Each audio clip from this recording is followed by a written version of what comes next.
And now I want to bring you more from southern Iraq. We've been showing you some of the live pictures. British forces have pretty much taken control of that key southern city, and there are also reports of uprisings in that city. Let's hear about it. Live update, Fox's Jonathan Hunt, who's in Kuwait City. Jonathan. Hey, Bridget, the British grip on Basra is being tightened by the hour. Liberation is being delivered to the Iraqi people there, according to British officials, who also warned that despite the military successes, some difficult days may lie ahead. British troops have now moved into what they call the heart of Basra, and they say they are there to stay. Among the symbolic parts of the city already seized, the presidential palace compound, once a headquarters of the Fedayeen militia.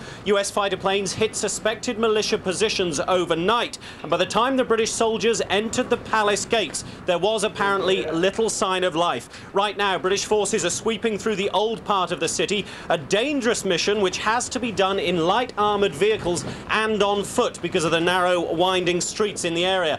Now, as the troops rolled into the city, they were greeted by cheering crowds. The local population finally convinced, it appears, that coalition forces are there to stay and Saddam Hussein's grip on power is over. That view bolstered by the news that Saddam Hussein's cousin, Ali Hassan al-Majid, is almost certainly dead. Al-Majid, one of the most notorious members of Saddam's inner circle, responsible for the gassing of Kurds in northern Iraq back in 1988, an attack which killed thousands and which earned him the dubious nickname Chemical Ali. Al-Majid was also linked to the crackdown on the Shiite population in the south after a Shiite uprising there after the 1991 Gulf War. His home in Basra was targeted over the weekend by coalition planes, and officials believe those airstrikes killed al-Majid, sending a very powerful message.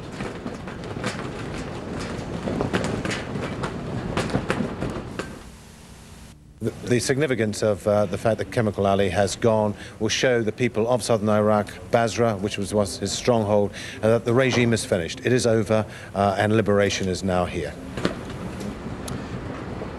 Now, that feeling of freedom does seem to be taking hold in Basra, where there are now reports of local people turning on the Fedayeen militia and also looting the state bank. This all coming 17 days after British forces first surrounded the city. As one British official told me earlier today, the local people first had to believe that Saddam Hussein's, quote, Ba'ath Party goons were done once and for all. That's the latest live from Kuwait City. Bridget, back to you. All right, Jonathan, we thank you very much. And what Jonathan has been describing as happening in the southern city of Basra also seems to be happening in the Iraqi capital of Baghdad, whereas we've been telling you for the past hour and a half or so, we've been getting reports from Iranian media and also from Kuwait media that there is a popular uprising underway now in the capital city of Baghdad. Our coverage will continue on that in just a moment. Also, I want to let you know about President Bush. He's looking ahead today. He's planning for a post-war Iraq as he meets with the British Prime Minister Tony Blair. A live report on their summit in Belfast, Northern Ireland, straight ahead.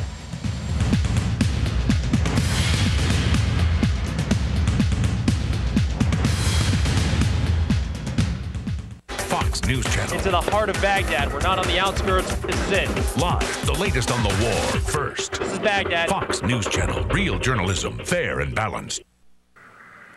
For any war crimes committed against U.S. personnel, our policy is that we will investigate and we will prosecute. We will also seek to prosecute where feasible those who committed or ordered war crimes against U.S. personnel during the Gulf War. Heidi, they identified Saddam Hussein Uday as one of their key targets in this process. And of course, earlier today, the U.S. military again moved into Baghdad, maybe more than 100 vehicles, we are told, from the 3rd ID moving to the center of town, the deepest probe into the capital yet, and we're told there will be more of that. Heidi? Barbara, I do have a quick question for you. I just want to remind everybody what we're looking at here on the screen and that live picture. This is southeast Baghdad, where there is a bridge, a key crossing over the Tigris River. We're waiting for the Marines to blow that bridge up. We, of course, will keep you posted on that. Marty Savage is standing by for that information. In the meantime, quick question for you. We're hearing that there are about 600 friendly fighters now in the south. We, of course, have seen this in the north with the Peshmerga. What can you tell us about what's going on in the south along that same lines? Well, this all has emerged in the last few days, quite interestingly. More than 600 fighters, as you say. They are now known as the Free Iraqi Fighter Force.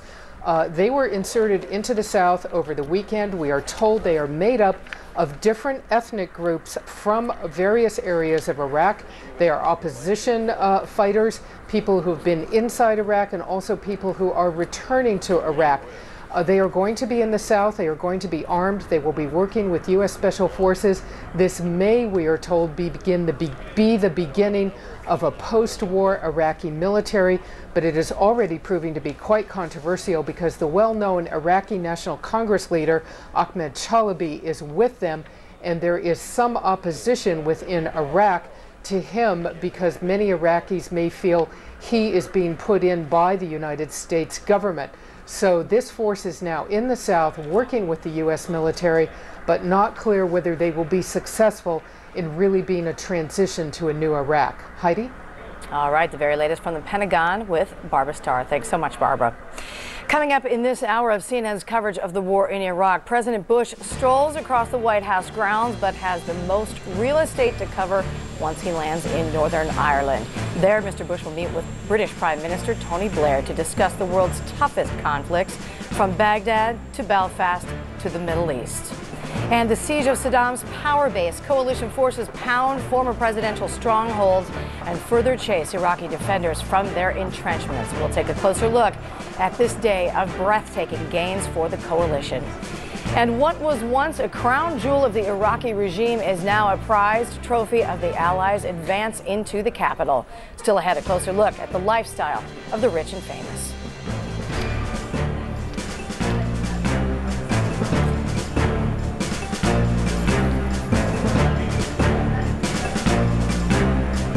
You are looking now at some scenes here of coalition troops marching into Basra, the thumbs up signal from them.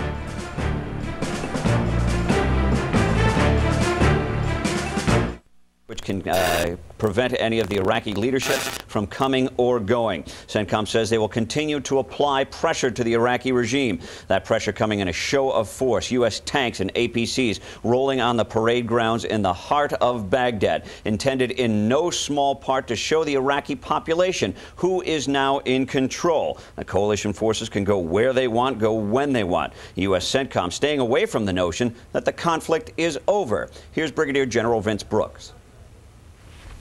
Even though the coalition has disrupted much of the regime's ability to wage war and its command and control systems, the regime retains some capability. The coalition continues attacks from air and ground to further erode the command and control of forces and to eliminate threats to coalition forces, Iraq's neighbors, and the Iraqi people. The British officials here at Central Command not confirming these field reports that Ali Hassan al-Majid, better known as Chemical Ali, had been killed in an airstrike using laser-guided weapons. Here are the British commanders on that. They're going to lose their grip through fear and violence. Only this time the violence is finally focused by us on the regime, not the Iraqi people, and the fear is in their minds. Whether Chemical Ali was an absolute victim of that, it's difficult to say. As you well know, we've recovered some bodies from the site, but positive identification is ongoing, though I have to say that open sources locally in Basra say that's the man. In Basra, the second largest city in Iraq, the Brits are confirming reports of insurgencies there, some bloodletting as they put it. This coming in the form of some looting and old scores being settled with members of the Fedayeen militia. In one way, the Brits consider that to be a positive development. It shows that the noose is off the necks of the Iraqi population, or the Shiite population in the city of Basra, and they feel they now have an opportunity to rebel against those forces that had oppressed them for so long. In another sense, it is a very bad development, according to the Brits, because it is continued violence, and when you have these Shiite rebels fighting against members of the Fedayeen militia, it's virtually impossible for the coalition forces to tell who is Fedayeen, who is a Shiite rebel. Bridget, back to you. All right, Mike Tobin, thanks a lot. Well, developments in Operation Iraqi Freedom sure have been fast and furious this morning. And now, as we've been telling you, we've been getting word through the morning about what our military planners really have been waiting for, that the people of Iraq are rising up against Saddam Hussein in the capital city. Let's talk about that this morning with our next guest, retired Air Force Lieutenant General and Fox News military analyst Tom McInerney. General, thanks a lot for being here. Thanks, Bridget. Good to be here. Is there the chance that they might finish the job for us? I don't think so, Bridget. They're going to help, but it's really our forces that are going to make it happen, and that's happening right now. It's a very dynamic situation, but it's happening just exactly how we'd like to play it out. Let's take a quick look at the screenwriter so we can update everybody what's happened. Sure thing.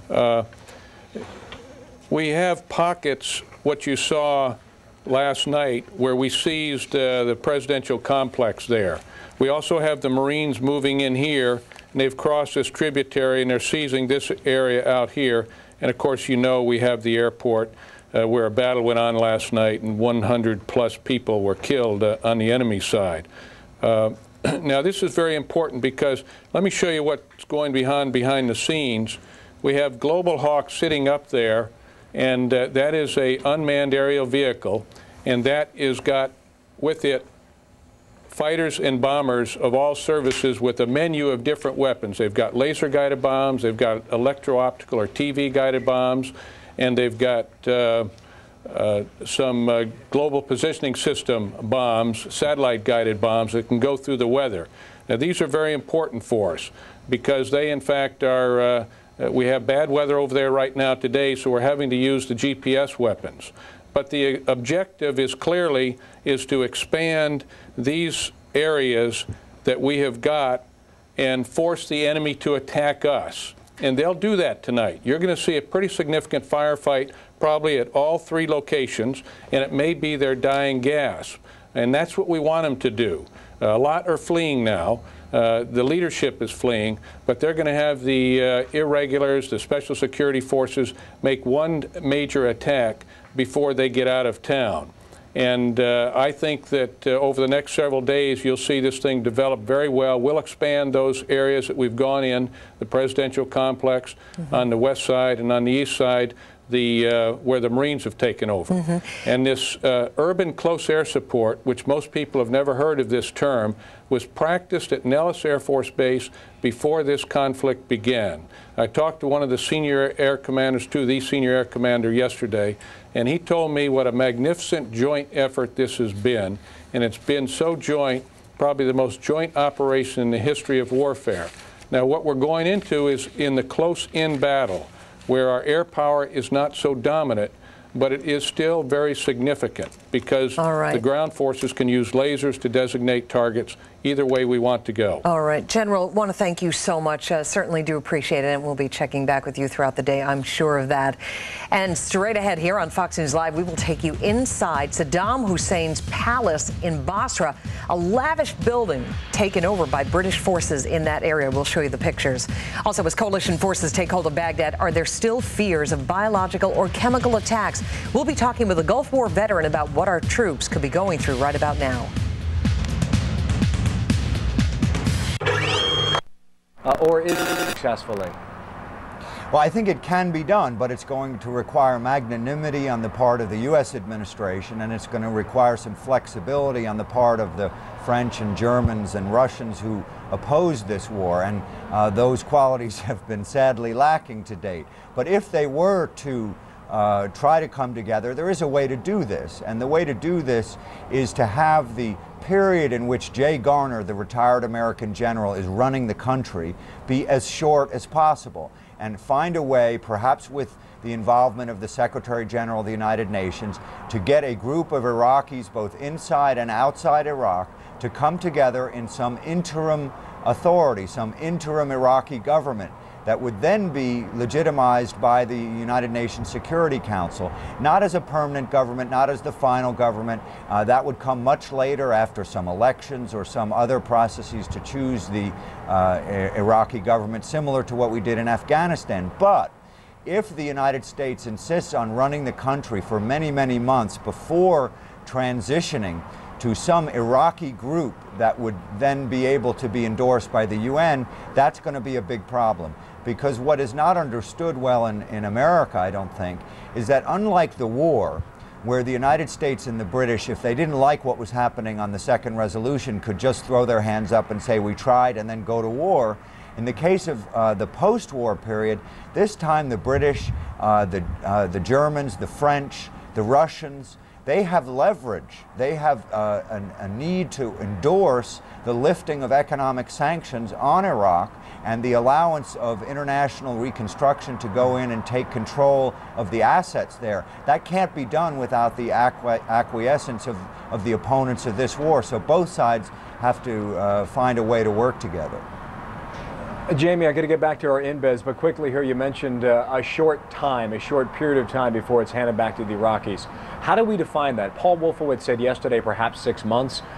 In your estimation, what is a safe amount of time before the Iraqis really start getting ticked off and saying, we want our country back? Well, I think what Wolfowitz was talking about was 6 months until you get to the legitimate Iraqi government, the government that's selected by the Iraqi people. I don't think he ruled out some period like 6 weeks where the Americans would take over, run the industries, run the ministries, run the oil production, get things started, allow the UN to deliver aid, and during those 6 weeks you'd have to select a group of Iraqis that would then be endorsed after that 6-week period by the Security Council. That's the way to unlock the puzzle. Okay. Got it. Jamie, thanks. Jamie Rubin in London will talk again. I am certain earlier today, just a few minutes ago, I mentioned this bridge near Basra. I misspoke completely. I meant Baghdad, southeast of Baghdad. We do believe this is over a canal that feeds into the Tigris River. Marty Savage, embedded with the Marines, is providing us this image here, along with his photographer, Scott McGuinney, by way of video phone. We are told perhaps within 3 minutes the Marines might be ready to detonate this bridge. Damage, we're told, as a result of fighting over the past 24 hours. Before we get back to Marty by telephone, Lisa Rose Weaver is situated just outside of Baghdad, I believe. Lisa, what's happening there? Well, yes, Bill, I am just at the perimeter of the international airport. In the distance to my northeast, I can hear the 3rd Infantry exchanging pretty heavy artillery there with Iraqi forces at the front line. I'm not sure exactly how far away that is from me. Several kilometers. It's not anything that I can see, but I can certainly hear it. Meanwhile, we arrived here. I'm embedded with a Patriot missile battery. It arrived here a few hours ago, and some of the forces here found some old bunkers that the Republican National Guard had apparently left in very much of a hurry. They found quite a lot of unused ammunition, no evidence of chemical weapons, although there were gas masks thrown on the floor along with clothes and food, some old bread and potatoes, and strangely baby formula, which one of the investigators here speculates the Republican National Guard may have been eating for nutrients, assuming that bread and potatoes was all else that they were eating. It happens to be fairly quiet now, but again, intermittent artillery exchange between the 3rd ID and Iraqi forces off to my north. Bill? Lisa, thanks. Lisa Rose Weaver, again, embedded right near Baghdad. Back to Marty now. Marty, have those vehicles moved out? Are we ready for what we're awaiting now? Well, I believe we are, Bill. They have lit this actually using death cord and what they call sort of igniters. So it is not like somebody standing by with a button to push. This is the boat that you may have seen earlier underneath the pylons there. What they did was they rode up there, the demolition experts, and then they trigger the igniters, which is really just like, well, a little more sophisticated than flint against steel. But we're told it should be pretty close now, and they had a 10-minute fuse, and they measured out. So, like I say, it's not down to the exact second of science. There are a lot of Marines that have gathered here for this event, probably not the most significant event in this war, but it is something they know is going to happen, and the Marines do like to see things go. They're always willing to look at the action, so we'll wait. Marty, as we await, I'm assuming this bridge is beyond repair. Am I right? Yeah, I would say. I would say I'm right. The concussive force just from this vantage point. was pretty strong. And now we're going to wait and see just to make sure nothing's going to come flying out of the blue onto our head. The smoke has completely obliterated the bridge site, and the flash was so intense I'm having a hard time focusing my eyes, but we will give it a few seconds here to wait for the smoke to clear. I got a cheer from the Marines. They obviously were impressed by that. Clearly the demolition guys didn't hold back on any of their charges on this, judging by the force of the explosion and the way we felt it here. We're just looking and waiting for the smoke to clear. But I think you could probably safely say, judging by that, it's been mission accomplished. Now, the idea was not to bring down the whole bridge, just bring down that center span. And as the dust clears, I think you can start to see that they achieved just that, Bill. Wow. Marty, back up a little bit. Heavy, intense fighting over the past 24 hours that led to the damage for that infrastructure, for that bridge. Hang on a second, Marty. I believe we've got the... Let's go back a second here for our viewers and roll it again without me talking this time and watch it. So we'll wait.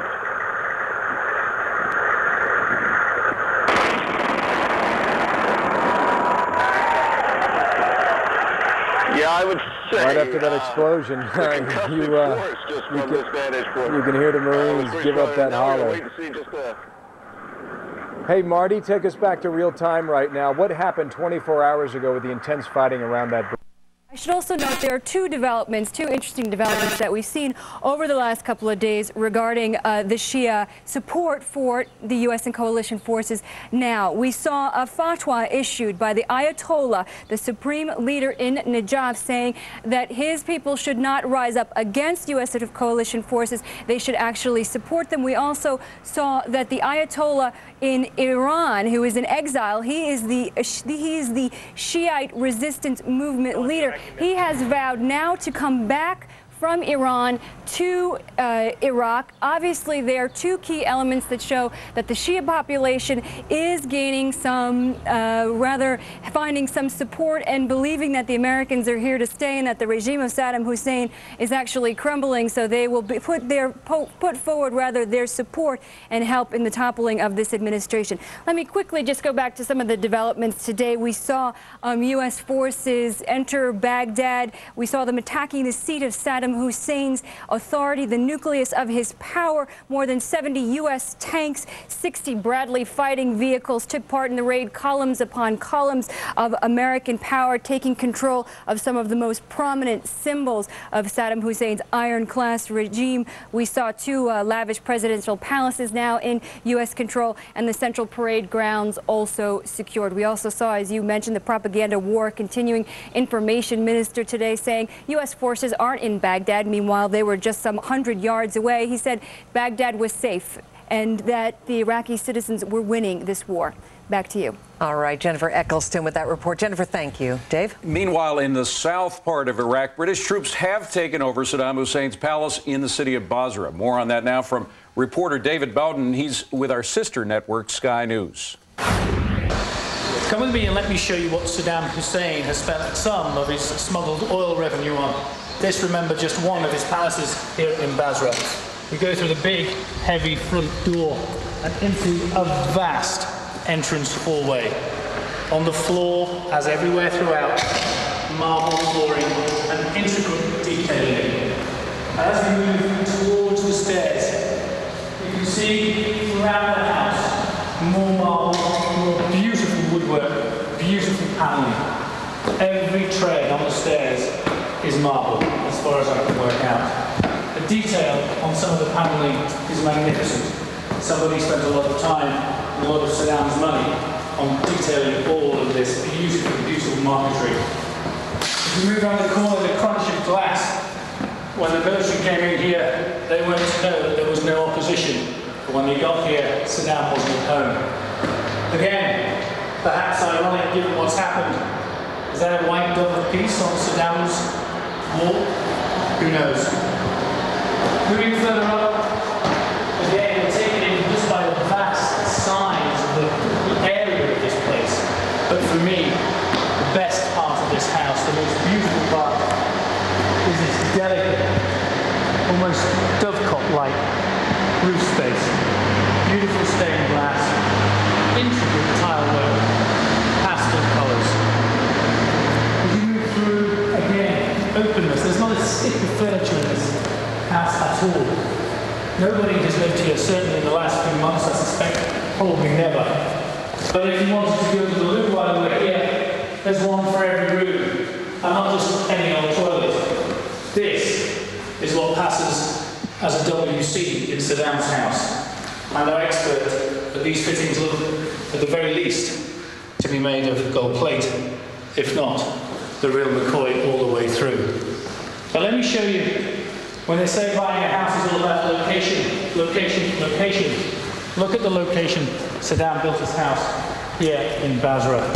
Again, as we wander through, marvel detailing, the beautiful floorwork, the beautiful detailed tooling on all this woodwork.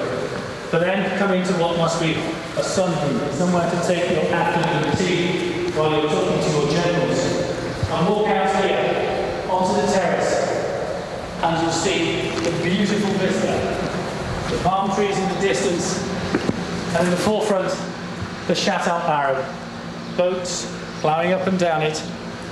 That way you can see the small fishing vessels, and if we pan round to the other side, down there is downtown Basra. And who lives in a place like this?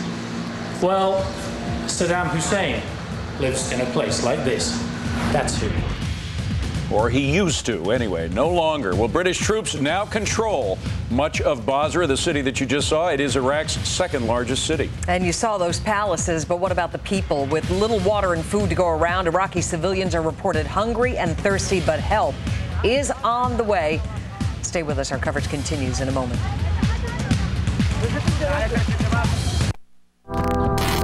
What can a Tyrannosaurus? Palace grounds, and the barracks were heavily bombed by coalition aircraft. Of course, the military says they don't target necessarily individuals, but it appears clearly that they're after Saddam Hussein and his regime. Chris? Let's check in on the home front now. NBC's Donna Gregory is at Camp Lejeune, North Carolina. 14 Marines from there have died in action during Operation Iraqi Freedom. Donna, good morning. Good morning again, Chris. You know, it is a gray, rainy day here in Jacksonville, but actually the mood is pretty upbeat here in the towns around Camp Lejeune. As you mentioned, at least a dozen, possibly 14 Marines from this base and surrounding bases have been killed in combat. This base has seen more than its share of combat deaths in Operation Iraqi Freedom. But when you consider that 20,000 Camp Lejeune Marines or thereabouts are deployed in this effort, it's no surprise that some may be lost. Of course, it's tragic. People in this town really stand behind the military. You can't drive anywhere without seeing businesses with their marquees lit up. We support our troops. There are banners, there are signs. There are even special discounts for military families who are left behind during the deployment. We do want to show you some pictures of one of the efforts that was organized over the weekend. It was 2 Marine wives who wanted to do something to support the troops. They actually organized a walk. It was a 1-mile walk here in Jacksonville, and they called military bases across the country and also had support from walkers at many different bases from the East Coast to the West Coast. The walk in Jacksonville was so big it had to be moved from the sidewalk into a lane of traffic, which of course was closed. People brought their children in wagons, they brought pets, they carried flags and signs, and of course those yellow ribbons that you see everywhere. Incidentally, the organizers, those 2 Marine wives, say their husbands enlisted after September 11th. They wanted to fight in the war against terrorism. Well, they laugh that their husbands are in their early 30s and are among the oldest lance corporals in the Marines. Their troops call them Grandpa and Dad, and they love it. They say they wanted those Marines to know that they do support them, that they're behind them, and they're hoping for their safe and quick return here to the States. Also, on Friday, the town organized a rally in support of the troops at the old train depot where we're standing right now. It was much better weather on Friday night. People again brought their children, waved flags, held banners. There were patriotic songs, prayers, speeches, all in support of the troops. They really do have a spirit of unity here in Jacksonville with the Camp Lejeune Marine Base, which is next door. Very difficult to find a person who will say anything negative against the military effort in Iraq. Chris, that's the latest here in Jacksonville. Now back to you. Donna Gregory, thank you so much. John? Now, Chris, the latest in Operation Iraqi Freedom and a check of some of your other headlines, including some surprising news about airline customers coming up. And as we go to break, a look at a British Army helicopter as it passes a fire in the Rumalia oil fields yesterday.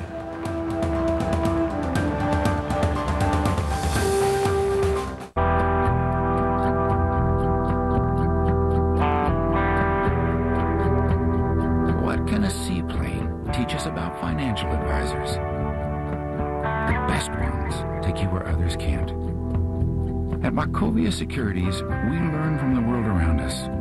Because regardless of conditions, investment opportunities can be found. Together, we can achieve uncommon results. Wachovia Securities. That's the very latest up to the second. I'm Eric Shaw.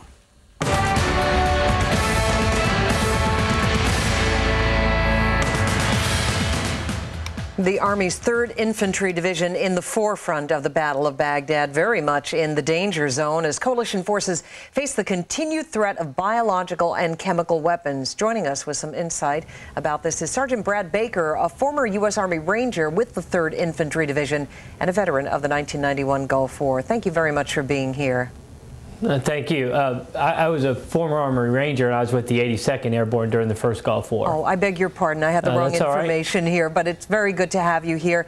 Maybe you can tell us a little bit about what it's like right now to be one of the troops heading into Baghdad, where obviously you didn't do that in '91, but just what's going through your head when you know that you might still face one last dirty trick from Saddam Hussein's regime. Well, I think I was privileged enough to be here last night as we got those live feeds from Greg Kelly as they went onto the palace grounds. And Colonel Hunt and myself both said, you know, it's a time where the soldiers just feel all that energy just explode. I mean, they've done what people said they couldn't do. They made it in 14, 15, 16 days, over 600 miles, and now they're sitting in Baghdad. Yeah. It's a great time for the coalition forces and the United States Army and the 3rd Infantry in particular. Mm-hmm. But what has to happen now is you need to put your emotions back into check, and you need to remember, hey, you know, we just scored a big touchdown, but there's still a lot of the football game left to go. Right. And you need to start getting your security ready and be ready for the counterattacks like they have seen last night, and they're going to see, or yesterday, and they're going to see tonight. Right. And that said, what kind of image do you want to present? There was a lot of talk when the war started that we didn't want to seem like conquerors. We wanted to seem like liberators, an important distinction there to be made. Well, I think it's a very important distinction. A lot of times we've seen where troops may have been going to put the American flag and raise it on certain buildings, and the officers have stepped in and said, no, we're liberating, we're not occupying. And I think that this is something that has really been pounded into the troops, is that we're liberating, we're not occupying. But right now, you know, last night there was a lot of joyous occasions. There were Georgia Bulldog flags being shown. There was a lot of talking about taking a shower in Saddam's shower. Mm-hmm. And you just have to understand that these guys haven't been able to express anything for such a long time. Now they're putting everything back into check. They're getting their secondary, 3rd, 4th missions, and they're starting to go back to work now. Mm-hmm. This is a time where they're really going to have to focus in, stay disciplined, because they're going to have everything, including Saddam's kitchen sink, thrown at them right now. Yeah, I guess so. Now, there must be an incredible amount of energy when you look at all the achievements that they've made in such a short time, when you really put it into the larger perspective. And yet, Sergeant, there's got to be some physical exhaustion, having come so far, literally. You know, that's 2 parts. The emotions and the adrenaline that they've been running on, after probably about the 5th or 6th day, that's all it's been, is adrenaline and emotions. And as they made this charge, I mean, obviously we didn't know when the timing was, but they knew when the timing was, and the adrenaline and their emotions took over again. You know, right now they're in probably one of the toughest situations, because they've committed themselves. They're now in the middle of Baghdad, and they've got to stay alert in order to stay alive. And this is going to be a true test of the coalition forces. Mm-hmm. And just how strong they are. Being a veteran of '91, how did you feel about this war? Myself, personally speaking, I think that this has just been a great accomplishment. I think that we've seen a lot of first-time events. I mean, we've seen we've seen news journalists embedded with the troops. I mean, some of these photos that we've been getting are just unheard of. I don't know that when we were over there the first time we would have ever considered doing anything like this. The technology has certainly been increased. The information, special operations, I mean, they've all done a lot of training because we have been here before, and it's afforded them the opportunity to use that experience to train for this time. And I think they've done an excellent job. I personally believe that this was the right thing to do. That's just my personal point of view. Nobody really cares about that. Well, we care because you were nice enough to come and talk with us today. And Sergeant Baker, again, you were with the 82nd Airborne, you said? Yes, ma'am. During the Gulf War, I was. Okay, want to give the right folks credit here. Thank you so much for your time. Appreciate it. Thank you for having me. All right. And before we go to Jonathan Hunt in Kuwait with some breaking news on what's happening in southern Iraq, I want to tell you about something that's happening right here. Of course, overwhelmingly, the United States public supports the war, supports the efforts of our forces over there, doing the hard work that very few could actually do. But meanwhile, there are still protests around the world, and some here. There was a protest in Oakland. We're just getting word that police, apparently something happened inside the group of protesters, or perhaps a confrontation with police. Police apparently opened fire on Monday morning with rubber bullets at either the protesters or people that were with the protesters. According to initial reports at the port of Oakland, several longshoremen who were standing nearby have been injured. Now, again, we don't have much more information than that, but we'll try to bring it to you either through one of these direct reports or on the bottom of the screen there. Now, meanwhile, Brits, as we've been telling you, are finally rolling in full force to that southern city of Basra. They still, however, face scattered resistance. A live report from Fox's Jonathan Hunt. He's in nearby Kuwait City. Jonathan? Hi guys, as the Brits break the back of the Iraqi regime in the south, they may have got one of Saddam Hussein's most notorious henchmen, the man known as Chemical Ali. Ali Hassan al-Majid is Saddam Hussein's cousin and is said to be responsible for some of the worst of the Iraqi regime's atrocities. Among those atrocities, the gassing of Kurds in northern Iraq in 1988, an attack which killed thousands. Al-Majid was also linked to the brutal crackdown on the Shiite population after the first Gulf War back in 1991. His home in Basra was targeted by coalition aircraft over the weekend, and coalition officials believe that they did kill al-Majid, sending a powerful message to the people of Basra and beyond that the Iraqi regime's reign is quickly coming to an end. The British grip on Basra, meantime, is being tightened by the hour. Liberation is, according to British officials, being delivered to the Iraqi people, although those same officials warn that despite the military successes, some difficult days may lie ahead. British troops have now moved into what they call the heart of Basra, and among the symbolic parts of the city already seized are the presidential palace compound, once a headquarters of the Fedayeen militia. Fighter planes hit suspected militia positions overnight, and by the time the British troops arrived at the palace gates, there was apparently very little sign of life. Right now, British forces are sweeping through what is known as the old part of the city. They're doing that in light armoured vehicles and on foot. It's a dangerous mission, but it has to be done that way because of the narrow streets around that area.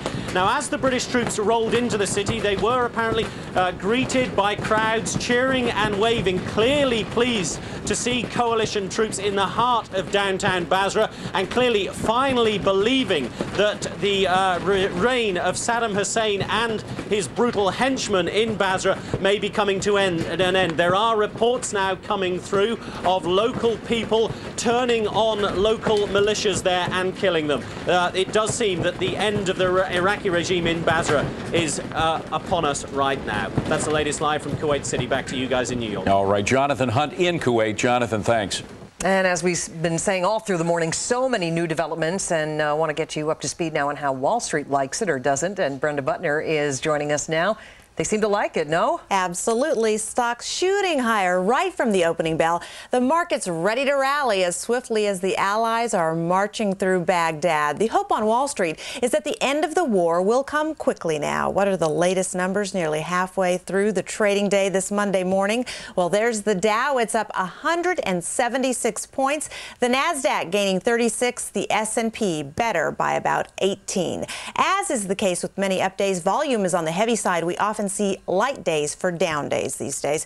The dollar also rallying, the greenback at a 2-week high against the euro, but oil is falling again as the Allies march on Baghdad. The price of crude now well below $30 a barrel. Gold has lost its glitter too.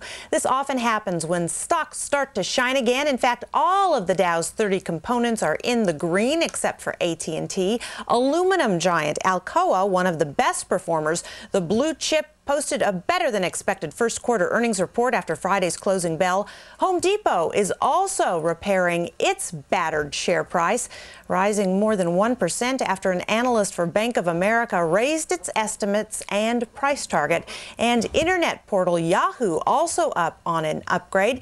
It will open its books to Wall Street this Wednesday. We're really starting to get into earnings season. And it looks like the little guys are getting back into the market, if on a small scale. Mutual fund tracker TrimTab says it is turning fully bullish as it notes that U.S. equity funds had more than $1.5 billion of inflows over the 5 days ending Thursday. That's the third straight week of modest inflows. It's not a major reversal, but still better than the 10-month string of small investors yanking out their money. That's your business report. Now back to coverage of Operation Iraqi Freedom. Okay, Brenda, thank you for the update. And our commander-in-chief is on his way to Northern Ireland. He is there for a meeting with perhaps our most stalwart ally, at least in my lifetime, Tony Blair. He has stood with us through this thick and thin, as well as his troops who've been doing a spectacular job. The president should be arriving in about an hour in Northern Ireland. We will cover that live right here on Fox.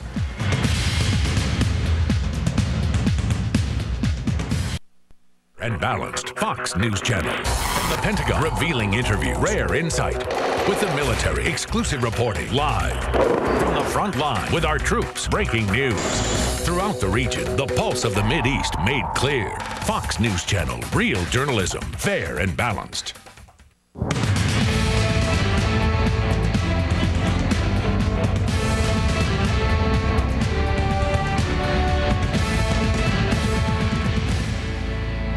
Operation Iraqi Freedom, the U.S. troops pushing right into the heart of Baghdad, and our folks are with them, taking control of Saddam's main palaces. I'm sorry. I'm Major Garrett at the Pentagon. I'll have more details on Operation Iraqi Freedom when we come back.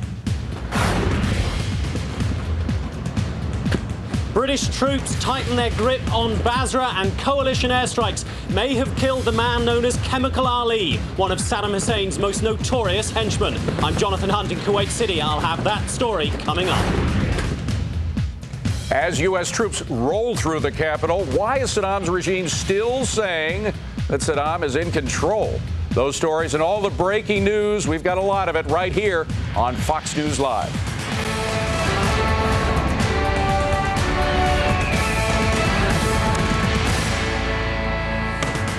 U.S. troops have stormed into two of Saddam Hussein's palaces. We've got some pictures now brought to us by our own Greg Kelly and Mal James. Been doing a spectacular job in Iraq. Images that give us a look at Saddam's lifestyle. A report now from Greg Kelly. And of course, he was one of the first to go into those palaces in Baghdad. They took the palaces of Baghdad. Shortly after 6 o'clock this morning, the 2nd Brigade combat team of the 3rd Infantry Division roared into town. This time, it isn't a raid. They're staying. Two of Saddam Hussein's palaces and the National Parade Grounds, sites that have huge symbolic significance under coalition control. We're at one of the palaces now. It was heavily damaged in last month's airstrike. Debris and rubble everywhere inside, but so are signs of opulence. Marble floors, ornate chandeliers, But sitting in Saddam's old palace may not be enough. The battle continues. Heavy fighting in downtown Baghdad, mostly with suicide fighters. Trucks laden with explosives attempting to ram the side of tanks and Bradleys. And airstrikes continue to pummel the city.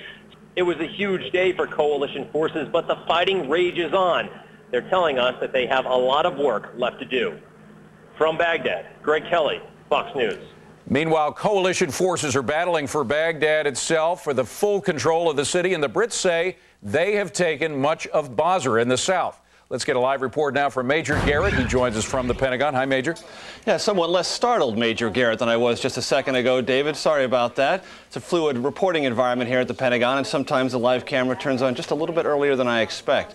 Here's what we know, and I want to give our viewers the benefit of a conversation I just had just a few moments ago with a senior defense official on so many of the breaking issues that have occurred today throughout Iraq under Operation Iraqi Freedom. First, the reports about a potential popular uprising in the capital city of Baghdad.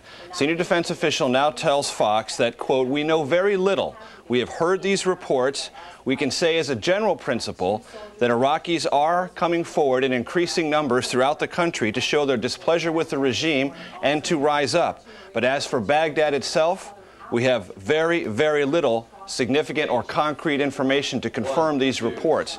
The Pentagon basically is aware of them. They're trying to confirm them, but they are also being cautious because they know a couple of weeks ago in Basra there were similar reports of a popular uprising that turned out, A, to be not as numerous or as large as earlier indicated, and also turned back down quite ruthlessly by the Fedayeen Saddam forces still within that southern city of Basra. Pentagon is aware that this could be what's happening now. They don't know for sure, just taking a very cautious approach to what may be happening in Baghdad itself. As to a couple of other issues, there are preliminary reports that have been reviewed by senior defense officials here at the Pentagon about the discovery of a possible chemical weapons site near Hindiya. Coalition forces were led to this site, at least initially, by conversations that they had with enemy prisoners of war from the Iraqi regime. There is a site exploration team there now, and the early reports at the Pentagon is that there may be something promising, that is to say, something indicative of chemical weapons there at the site. There have been embedded media reports suggesting that sarin has been found there. Pentagon not confirming that, trying to be very careful as well on this score because they want to be sure if a facility is found, they want to know what's there, in what quantities, to be able to explain that discovery to the world. One other key point before I give it back to you, David. There's been a lot of talk here at the Pentagon about what may or may not occur after Baghdad falls. Will there have to be a military confrontation in Saddam Hussein's hometown of Tikrit, to the north of Baghdad? I'm told by a senior defense official that right now the Pentagon has no information that any leadership figures within the Saddam Hussein regime have tried to make an escape to Tikrit, nor is there any signal in Tikrit itself that that city will try to stage a last final battle on behalf of the regime. But the Pentagon is watching the situation very, very closely. It hopes that when Baghdad is completely conquered or dealt with militarily and the Iraqi political dictatorship falls, that will be the last battle, but they are still saying possibly there could be more fighting ahead in Tikrit. That's the latest from the Pentagon, David. Back to you in New York. All right, Major Garrett, thanks very much. Let's go right to one of our embedded reporters now. Of course, over the past 24 hours particularly, but during this whole thing, they've been doing an unbelievable job. Our own Rick Leventhal is traveling with the 1st Marines 3rd Light Armored Reconnaissance Battalion. Rick, do you hear us okay? Yeah, I hear you, David. We've been on a bit of a journey this evening, moving closer to Baghdad. We're, I'd say, roughly 10 miles from the city on one of the major highways that leads into Baghdad. We are moving to take up a new position to provide sort of a security perimeter around the outskirts of the city to protect the forces that are inside the city and around the city limits from a possible attack from the rear. We have seen numerous incidents over the past couple of days where there were still active soldiers or rebels amongst the locals out in the farmland surrounding Baghdad. The LAR has been busy blowing up whatever remnants they may come across, blowing up tanks and light armored vehicles that the Iraqis have parked or tried to hide in trees and in fields.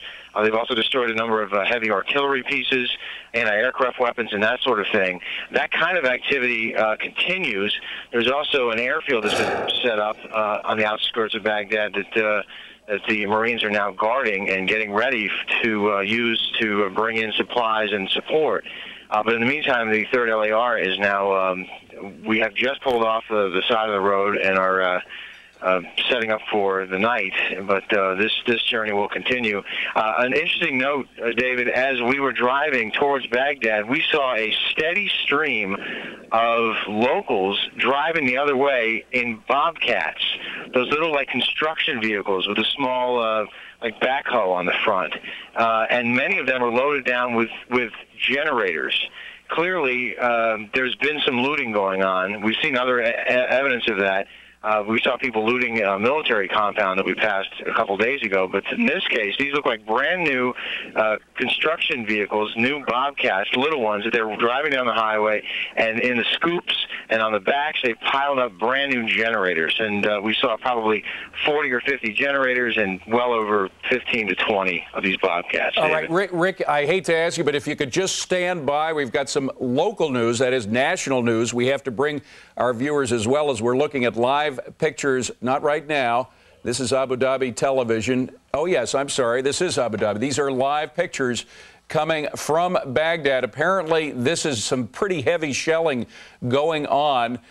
This is within Baghdad itself. You can actually see the ground shake. You can't often see that when you see these bombs happening. They're usually far enough away so that the camera is stable. What you're hearing in the background is the Arabic reporter from Abu Dhabi. Of course, we don't have a translator on hand. We don't know precisely what he's saying, but this bombing was close enough to where the camera is set up so you could actually see the camera shake while that explosion was going off. That was a ground-shaking explosion. We don't know what kind of armaments they're using. We don't know precisely where this is. We do know that the weather conditions were less than perfect. They certainly didn't seem to be as bad as the sandstorms 2 weeks ago. But Rick Leventhal, since you're pretty much in the same weather system right now as downtown Baghdad, what's it like there weather-wise? It's very cloudy and overcast. It was raining a short time ago, and that's the first rain we've seen since that sandstorm. I can also tell you that we heard a lot of heavy artillery firing from near our position earlier today towards Baghdad. The artillery can range 18 miles or so, so they may well have been targeting Baghdad itself. All right, so in other words, what we are looking at, according to Rick Leventhal, artillery had been used. Therefore, this may not be from the bombers or the fighters. This may actually be from ground fire from troops who are surrounding, and some actually within Baghdad itself. Rick, from your position, can you hear anything? I'm listening now. I may be able to make out some foams off in the background, but I don't think I can hear what you're seeing, David. Okay, and once again, we just want to alert the viewers, this is from Abu Dhabi television. We don't know where they are striking. We don't know where this camera is set up. We do know. Iraqis probably know by now have put up what's described as little resistance as Army troops rumbled into Baghdad earlier today. But later, a missile strike did inflict casualties. CNN's Walter Rogers is embedded with the 307th Cavalry just outside Baghdad, and he filed this report just a short time ago.